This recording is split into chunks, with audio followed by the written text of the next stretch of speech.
ದೊಡ್ಡೇರಿ ಹೋಗ್ಲಿಲ್ಲ. ನಾನು ಶಾಸಕ ಆಗಿದ್ದು 2004ರಲ್ಲಿ ಆಗಿದ್ದು. ಆಗ ಈ ಕಾಂಗ್ರೆಸ್ ಪಾರ್ಟಿ ನನಗೆ ಸರಿಯಾಗಿ ಗೌರವ ಕೊಡ್ಲಿಲ್ಲ ಅಂತ ನಾನು ಜನತಾದಳಕ್ಕೆ ಸೇರ್ಕೊಂಡು ಈ ಜಿಲ್ಲೆನಲ್ಲಿ ಸ್ಪರ್ಧೆ ಮಾಡಿದಾಗ ಕಂಪ್ಲೀಟ್ ಕಾಂಗ್ರೆಸ್ ವೈಟ್ ವಾಶ್ ಮಾಡಿದ್ದು.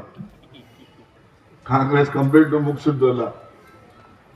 ತಿರ್ಗಾ ಆ ಸಂದರ್ಭ ಗೊತ್ತೈತೆ ಏನೋ ಗೊತ್ತಿಲ್ಲ, ನೋಡೋಣ ಅದೇನಾಗ್ತದೆ ಮುಂದಕ್ಕೆ. ನಾನು ಎಲೆಕ್ಷನ್ ನಿಲ್ಲಲ್ಲ ಅಂದ್ಮೇಲೆ ತಿರ್ಗಾ ಸಂದರ್ಭ ಏನ್ ಬರಲ್ಲ ಅಂತ ಅನ್ಕೊಳ್ಳೋಣ.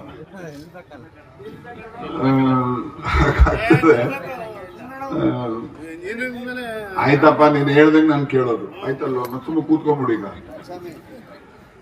ಇಲ್ಲಿ ರಾಜಕಾರಣದಲ್ಲಿ ಯಾರು ಶಾಶ್ವತ ಶತ್ರುಗಳು ಇರೋದಿಲ್ಲ, ಶಾಶ್ವತ ಮಿತ್ರರು ಇರೋದಿಲ್ಲ.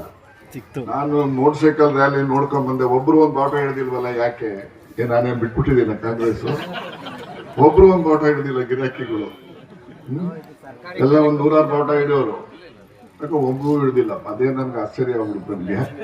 ಅದಿರ್ಲಿ, ನೋಡೋಣ ಮುಂದಕ್ಕೆ ಯಾವ ಬಾಟ ಹಿಡಿಬೇಕು, ಏನ್ ಮಾಡ್ಬೇಕು ಅದೆಲ್ಲ ತೀರ್ಮಾನ ನೀವು ಮಾಡಿರುವಂತ, ನಾನಂತೂ ಇಲ್ಲ. ಯಾಕೆ ನಾನು ಎಲೆಕ್ಷನ್ ನಿಲ್ಲಲ್ಲ ಅಂದ್ಮೇಲೆ ನನಗೇನೋ ಪ್ರಶ್ನೆ ಇಲ್ಲ.